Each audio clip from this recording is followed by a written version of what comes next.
We are Arkansas bound.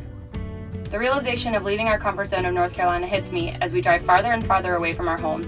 We won't be back here for at least 6 months, and we have so much ahead of us. This is our first big haul on the bus, and we've been working on it for so long, and I am nervous. But as we hit the road, I become more and more comfortable with our moving home and all of its unfamiliar noises, and I begin to relax some. In fact, I begin to feel slightly excited about this journey we're headed on. Our first stop in Arkansas was one I was really looking forward to. Oz One Flying Club let us ride along in one of their Cessnas so we could see Arkansas from above. We arrived a few hours before sunset and met with our guide, Kent, at the field house. He gave us a tour of the plane we would be riding in, and as we climbed in, he handed us our headsets and we were off to hit the runway.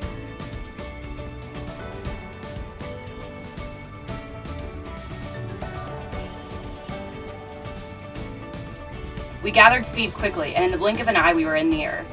Climbing higher and higher into the sky, we could see Bentonville from above as we came to our first landing on one of the Flying Club's favorite grass strips, Sugar Creek.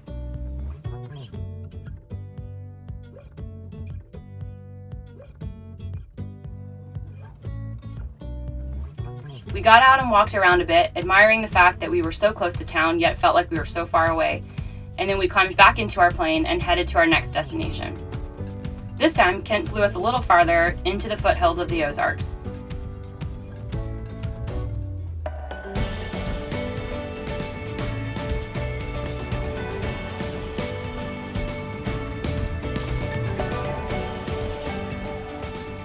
We flew over several of the local limestone-fed rivers and Beaver Lake, which would be our home for the next couple of days.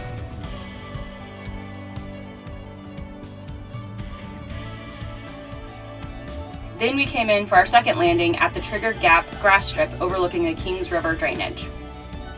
We sat up there for a while with Kent and talked about Arkansas and flying, and his passion for flying and sharing his office with people was very apparent. I've loved flying ever since I was a kid. Something about getting on a plane that will take me to new places and new adventures has always excited me, and today was no different. We were told that members of the Flying Club regularly take trips out to these grass strips to go camping or just simply to get away for a little bit. What would be a 3-hour drive becomes a 30-minute plane trip, and talking about the ability to quickly access so many multi-sport adventures really got me dreaming. As the sun got low, we hopped back into the Cessna for one more special flight during the sunset. Getting to see the sunset from inside of a plane is something that I think everyone should experience at least once in their life.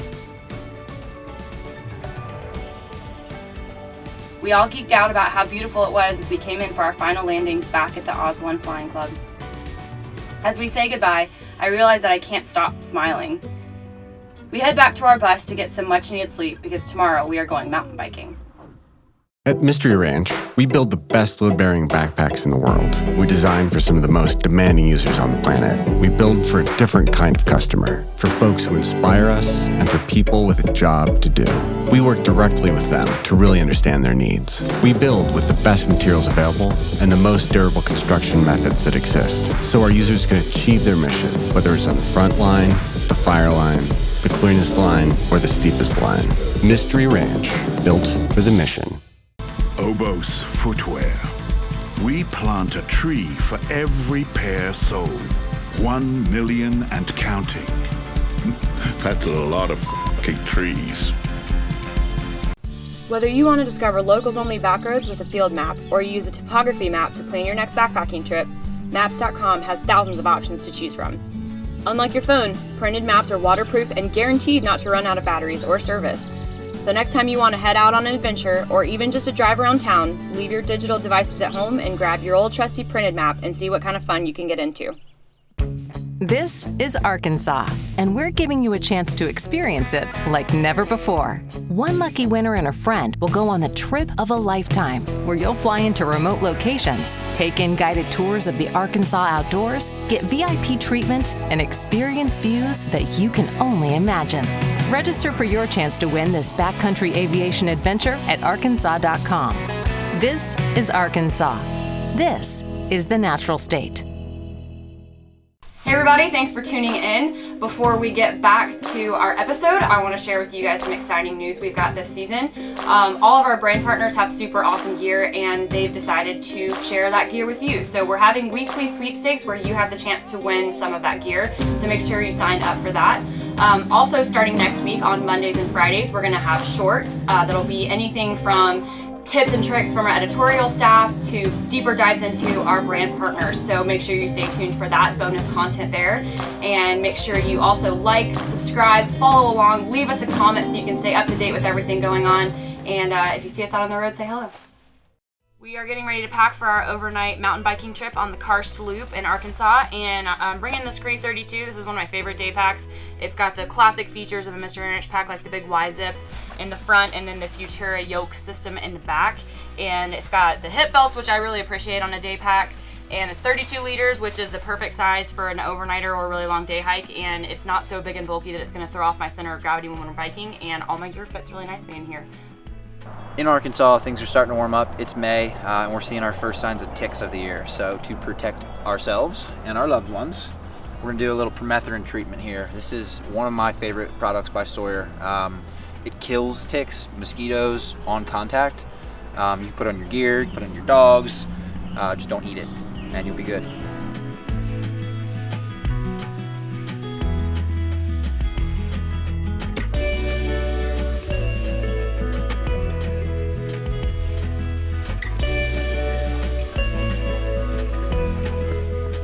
So like I said, we're not just treating the dogs only, we like to treat our gear too, because ticks are gonna be on that as well. Now how you do this, we like to just lay our stuff out, give it some space, and you're gonna spray it from 6 to 8 inches away. Give it a decent coating until it looks damp, and then I just like to hang it up on something and let it dry, and it'll be good for 42 days. Protection.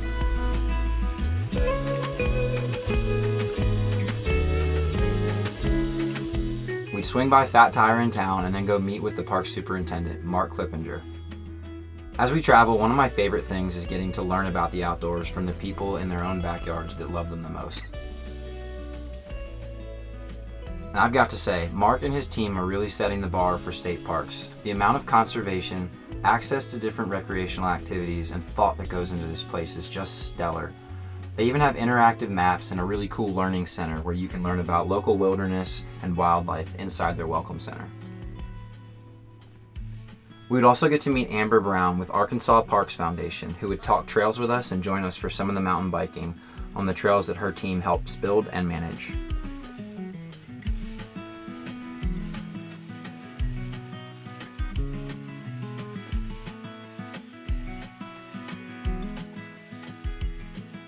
Something that I really want to talk to you guys about actually is when to use a waterproof shoe versus when to not use a waterproof shoe. So we are in a really humid, wet, moist environment, and there's been a record amount of rainfall in Arkansas over the past week. So there is a chance that the trails are going to be a little bit muddy, a little bit wet. There's a chance that water is going to go over our shoe and get into the shoe. So counterintuitive to what you might think and what I thought, you actually want to go with a non-waterproof shoe in that situation. So if you're in a humid environment and your foot gets wet, that can really just hold the water in there and can help cause blisters. So I'm gonna go with the Arete Lows for this trip, because if my foot gets wet, I can take those shoes off and it'll help dry them quicker. That paired with the right socks. So I'm bringing my Darn Toughs with me. Steve mentioned last week that you always wanna have an extra pair with you. Wool is moisture wicking, so it's really important with this moist environment that we are in to have some socks that have the ability to pull moisture away from your foot to help with those blisters and to help keep you from getting blisters. And then if our feet don't get wet, then we just have some nice clean socks to change into at the end of the night, which feels really good. So these two together, I'm feeling really confident about that combo. And then the other piece of gear that I want to talk to you guys about is my Lakey cross trails. So obviously we're mountain biking. I'm not going to be using my Lakey poles for that part, but once we get to camp, I might decide that I want to go camping, or Steve might find some crazy trail he wants to drive me up. So I'm going to bring these with me. One of my favorite features about them is that they're really collapsible, so I can stow them away in the side of my pack. That way I've got them on me if I need to, but they're not super in the way when I don't need them. So that's a really cool feature, and that way I feel super prepared for anything we may get into out there on the trail. Okay, team helmet here on trail at Hobbs. And yesterday we got in a plane with Kent. We got to see this area from above. Now we've got Amber here taking us to ride some single track in her very backyard of Hobbs State Park. Thanks so much for having us out here. From what I understand, we went with Mark. You can backpack here, you can mountain bike here, you can hit ride the lake, horses, ride absolutely. horses. We should have got a horse. You can go boating. Yes, yes. So it's just a little bit of everything. This is a no charge to be at this state park. The conservation aspects that I've seen so far are off the charts. Cheers to you, Mark. I think you're kind of setting the bar. We were thoroughly impressed so far, right, Jordan? Yeah. But now we're going to get to see a little bit more of what Arkansas has to offer, and that is mountain biking. So tell us kind of what you've created here at Hobbs for bikers and campers alike. Yeah, so the trails here are rolling, contour, narrow, backcountry, traditional type of trails. The features are primarily natural. Everything that's on the trail was from the site except for the boardwalks and the bridges.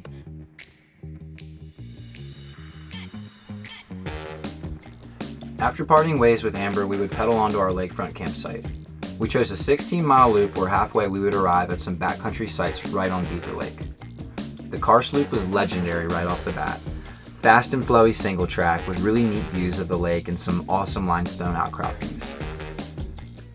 We're always grateful when it gets warm that people put trails close by water. We take breaks by the lake, and then when the dogs got too hot, I let them take a dip to cool off. I hadn't been bike packing in a few years, so this was really awesome. I got my adrenaline flowing, and that fresh green spring feeling flying by you just got me all sorts of happy. How you doing? Little water break? Y'all gotta see, it's like the entire time we're riding, you got these nice flowy trails, but you're by this beautiful lake. I had so much fun on the downhills, I even popped my back tire. I think I hit a rock while I was looking out at the lake. You probably couldn't blame me if you did the trail yourself, though.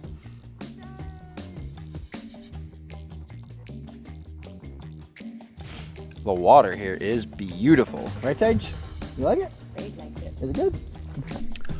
Okay, so we have made it to our campsite. As you see, there's a massive Beaver Lake behind me. It's absolutely beautiful. But something kind of unique here that's super cool is these structures that they've made. It's kind of an artistic shelter, if you will, made out of like iron, I guess, or steel. And then down here they've got a little cooking area and fire pit. And since it just rained here and we are in a okay to burn area, we are gonna have a fire. All right, so we're setting up tent and we're about to go put our stakes in, and we realized the ground is a little bit hard. So I want to show you guys a cool feature of the Leatherman signal. It has a hammer on the bottom of it. Our map showed we were right around the corner from camp, and it was just a slow leak, so I limped it back to camp. We got in right at golden hour. The landing below our campsite and the lake were a great place to get some water and celebrate our accomplishment for the day. We'd set up camp, get a fire going, and start on dinner. Okay, so tonight we are cooking pad thai. It was supposed to be chicken pad thai, but I forgot to bring the chicken. So it's just vegetable pad thai tonight, which is fine. So got a bunch of ingredients. I've got these little bags. This one's just got carrots and peppers in it. This one's got cashews to top, and this one's got an assortment of just like garlic, onion, and then some green chives to put on top of it.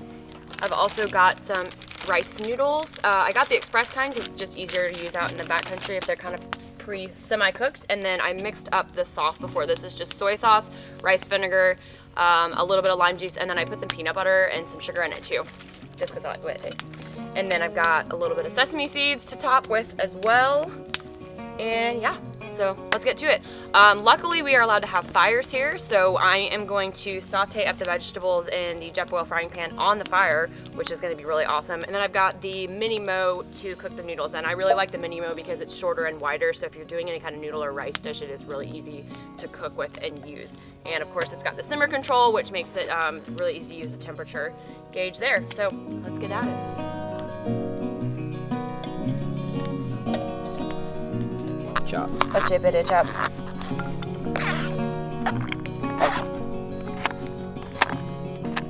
So back home, we like to cook over fires a lot too. I love my Jetboil, but here's an instance where we can save a little bit of gas, and we got the fire going while we're prepping the food. That way the coals are hot when it's time to cook. It's something that I kind of enjoy, and I don't know, we can be doing one pan over here, and then she can be doing the noodles over there, so it's kind of just quicker too, you know? All right, so veggies are coming along nicely. I'm gonna go ahead and get the noodles started. We'll need about 2 cups of water. We'll bring that to a boil, and then once the noodles are tender, we'll drain the water and then add the sauce and put our toppings on.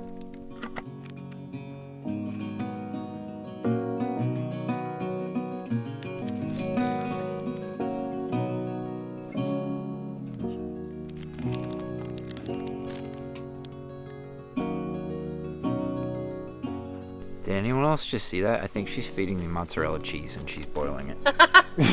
Boiled cheese. We're not in Wisconsin yet. All right, moment of truth. Let's see how the eggs are doing. Oh, there's still ice in there, like actual ice cubes. Yo, so put that in my water bottle, please. the eggs are so good, and they are gonna be so nice and fresh. So we're just gonna scramble those up, and then we'll throw them in the pot also.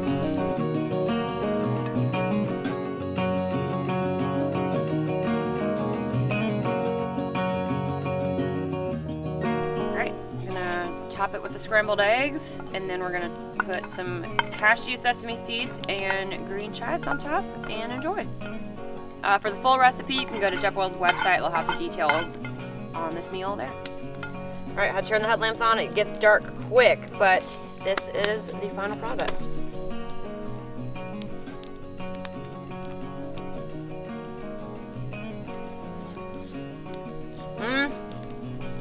That is so good. After dinner, we sat by the fire and enjoyed some peace and quiet. We had the whole camp zone to ourselves, and it was really refreshing. The air was cool and made for a comfy sleep. If I had to do this over again, I would definitely grab a site for 2 nights, make a sort of a base camp, and get a few more laps in on the bike, and you have more time to play in the lake. We've got big plans tomorrow, and I'm heading off to check a bucket list item off. Recreation.gov is your one-stop shop when it comes to planning your next adventure. With roughly 3,600 facilities and activities around the country, including camping, rafting, horseback riding, and much, much more, at over 100,000 recreation locations, they've got you covered.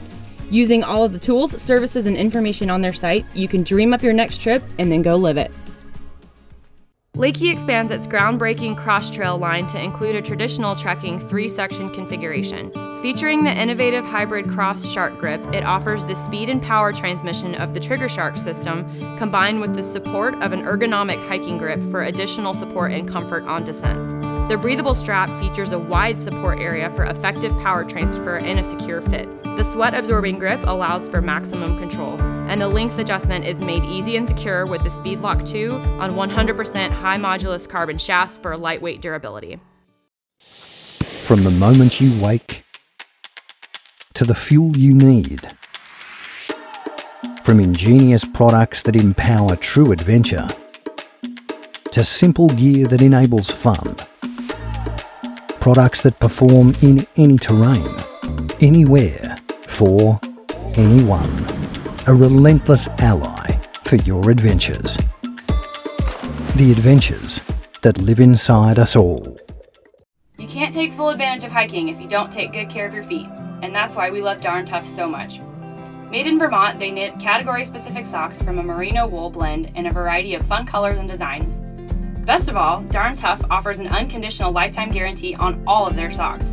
If the pair you buy aren't the most comfortable, durable, and best-fitting socks you've ever owned, return them for another pair. No strings, no conditions, socks guaranteed for life. To learn more about Darn Tough socks, go to www.darntough.com or click the link in the description below.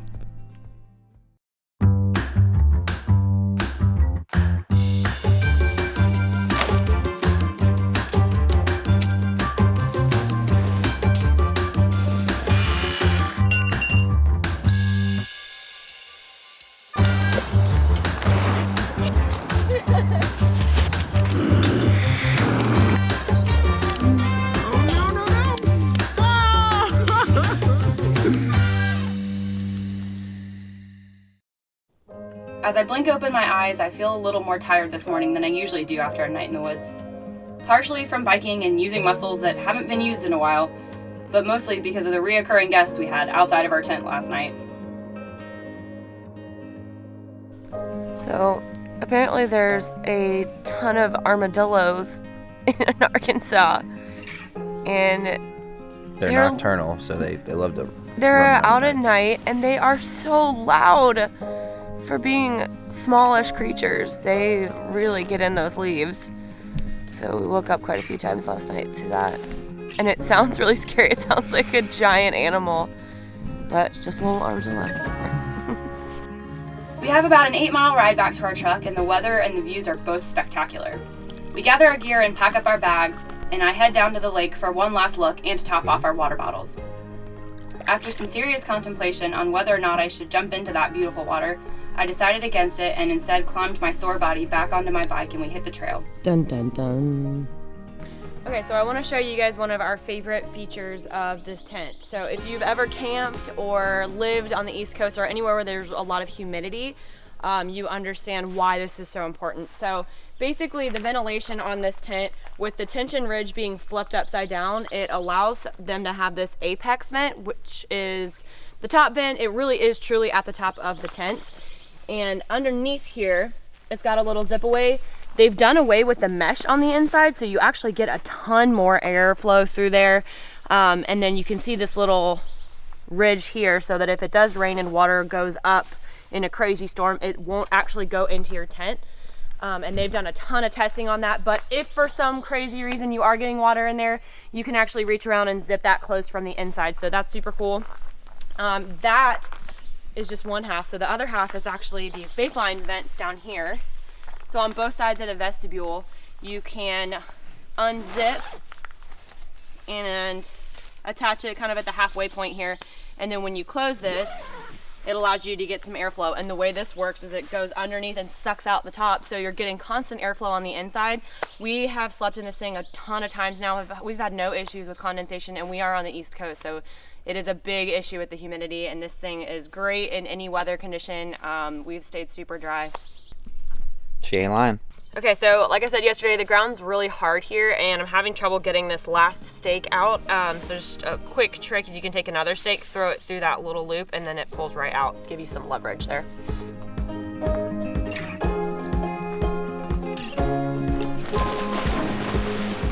Hey! Get Sage.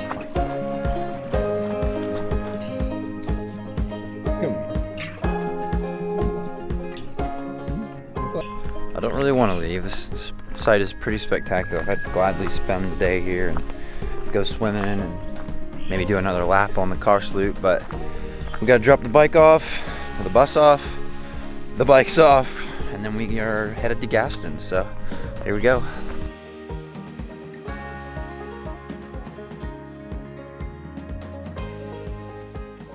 This is only my second time ever on a mountain bike, and the sensation of whooshing past trees at fast speeds is still a very new and unfamiliar feeling to me.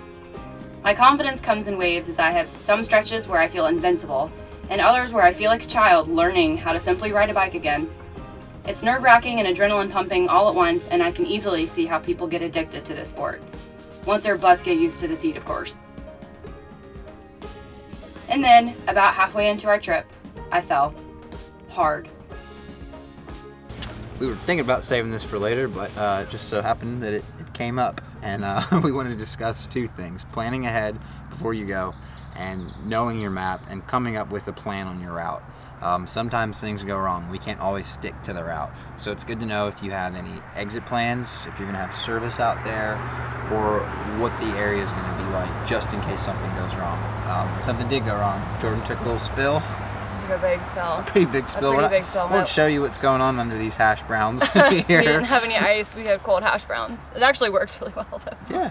But, you know, we made a plan before we left the car. The last thing that you need if you do get hurt is to worry about how you're going to come up with a plan. Have that in place before you flip the mountain bike.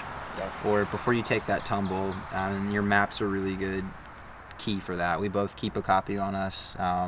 We've got our Garmin just in case for SOS. Mm-hmm. And in a lot of places you might even have cell phone service. So just kind of come up with a plan as a just in case. And we're just grateful that hopefully this isn't more than a bruise and some cuts, yeah? Yeah, hopefully it's not catastrophic. But another thing too, if you're with a group, make sure you guys as a group have a discussion about your evac plan too, because one of the worst things is just not knowing what to do, like Steve was saying, and not being able to communicate with your partners and things like that. So. And be responsible with your party and make it so you're going out there as a team. Mm-hmm. Everybody should know the map. Everybody should know the plan. That way, you know, if anybody needs help, the whole team can help. Yeah. After icing my leg for a while and taking some ibuprofen, we were off again. This time, headed just up the road to NWA Wrapped. We're leaving our bus here for a couple of weeks to get a facelift while we adventure in the truck out to West Virginia, but we have one more spot to hit here in Arkansas before we leave. We wave goodbye to our beloved home and head east to Gaston's White River Resort. Steve loves to fly fish, and we have heard that this place is a must visit if you're in Arkansas. We arrived a bit later than planned, but I'm thankful that we made it, and I'm thankful that I will get to rest my leg in a boat on the beautiful White River.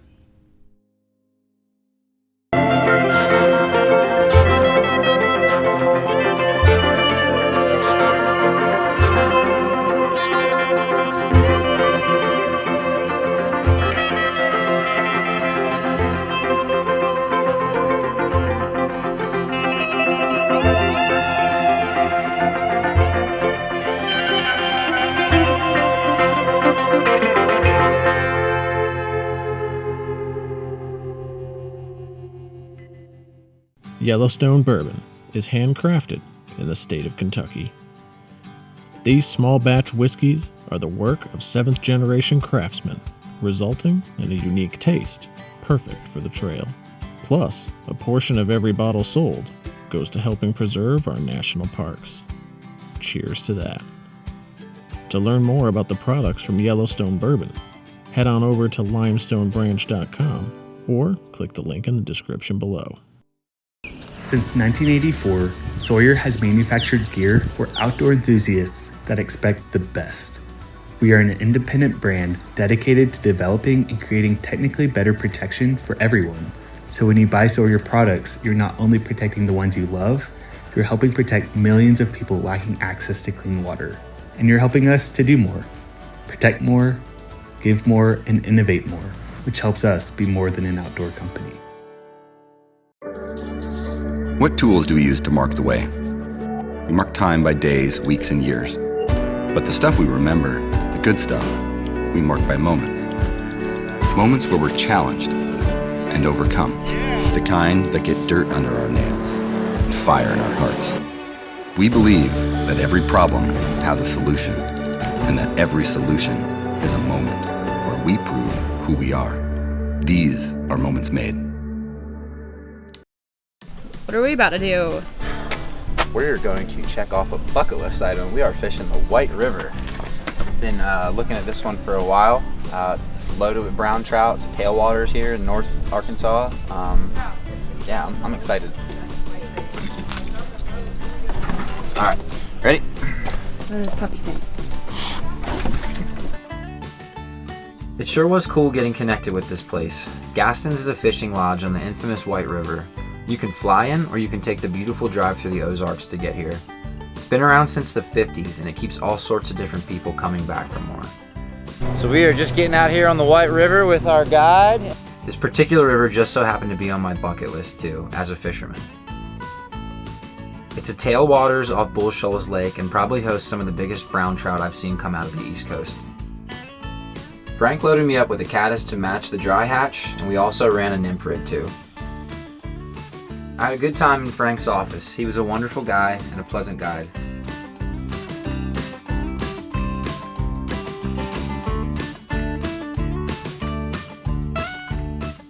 Him and Jordan shared a love for coaching gymnastics, and we all talked music while I practiced and tried to present the fly as best I could, hoping to meet one of the legendary White River Browns.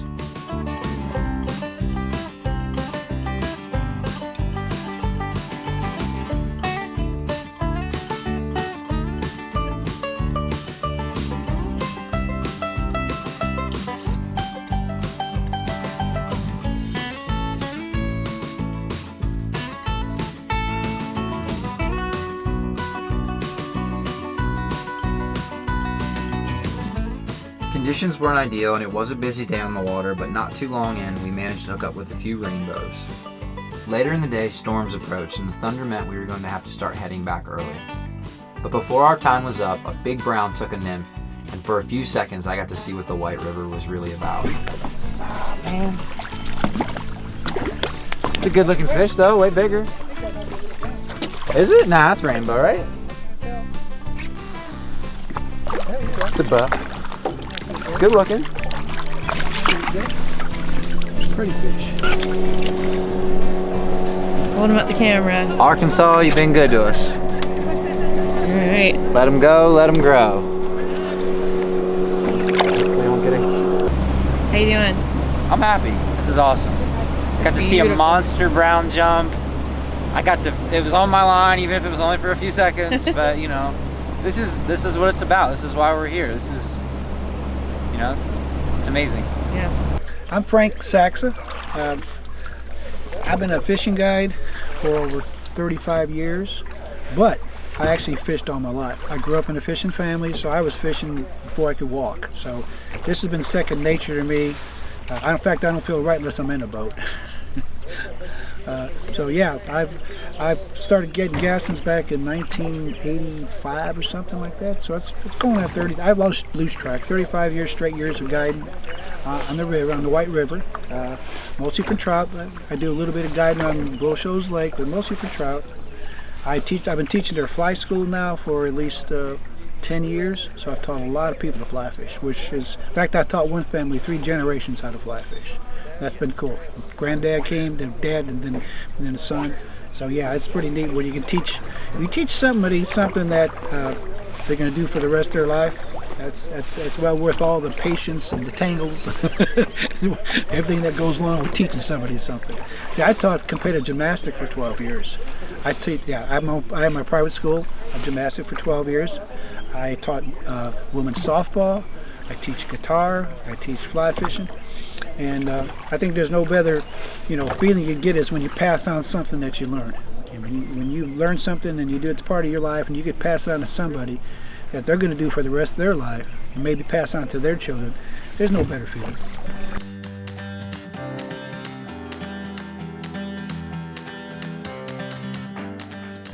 All right, so we just got back. Frank took us out. We got to spend some time on the infamous White River. Even got to hook into a really big brown. Unfortunately, I didn't get it back to the boat. We had a great time hanging out, and appreciate you and everything you've done.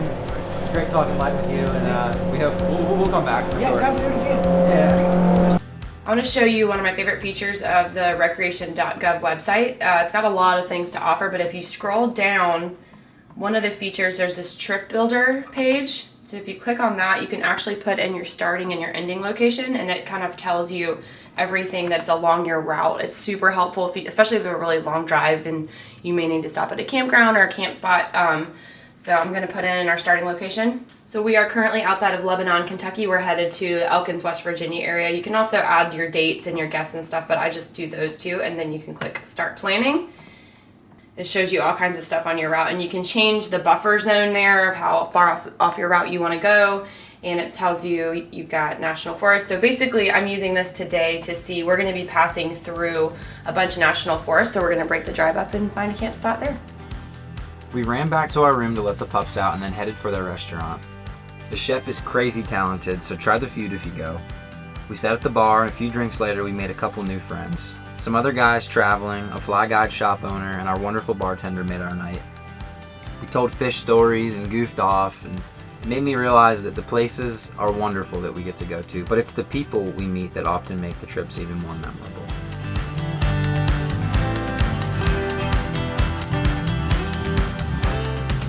We rolled into the distillery and were greeted by our old friend Derek with cocktails ready to go.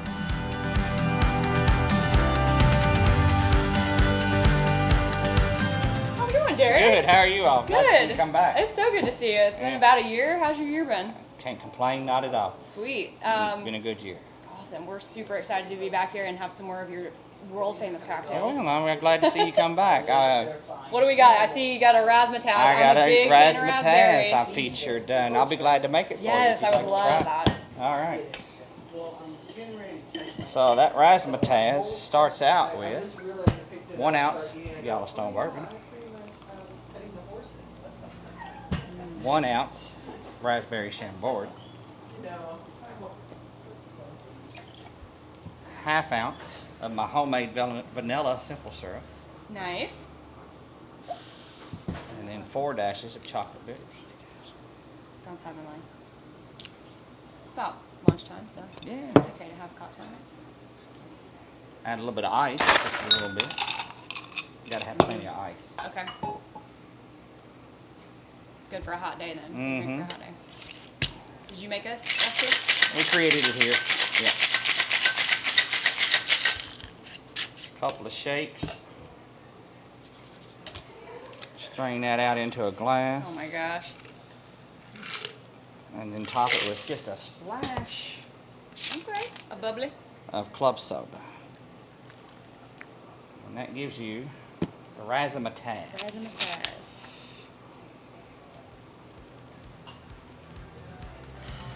That's delightful. Oh my gosh, it's so good. We got to catch up with the Steves and we're feeling like kids at Christmas on our way out. The truck was packed, but we can always make some room for bourbon.